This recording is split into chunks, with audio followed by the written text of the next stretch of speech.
Hello friends, இந்த ஒரு side dish இருந்தால் போதுங்க. நம்ம என்ன குழம்புக்கு வேணாலும் வச்சு சாப்பிடலாம். அவ்வளோ டேஸ்ட்டாக இருக்கும். அது என்னன்னு சொல்லி வாங்க வீடியோக்குள்ளே போய் பார்க்கலாம். அடுப்பில் ஒரு கடாய் வச்சு நல்லா தாராளமாக எண்ணெய் சேர்த்துக்கிட்டு கட் பண்ணி வச்சுருந்த பெரிய வெங்காயம், பச்சை மிளகாய், கருவேப்பிலையை போட்டு நல்லா வதக்கிக்கலாம். பாதி அளவு வதங்கினதுக்கப்புறம் நாம் க்ளீன் பண்ணி வச்சுருந்த சிக்கன் அது கூட சேர்த்து நல்லா வதக்கி விட்டுக்கலாம்.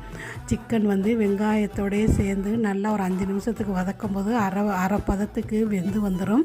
இப்போ இது கூட அரை ஸ்பூன் மஞ்சத்தூள், தேவையான அளவு உப்பு சேர்த்து மூடி போட்டு ஒரு 10 நிமிஷம் அப்படியே வச்சிடலாம். சிக்கன்லேருந்து தண்ணிலாம் வெளியேறி சிக்கன் நல்லா வெந்து வந்திருக்கும்.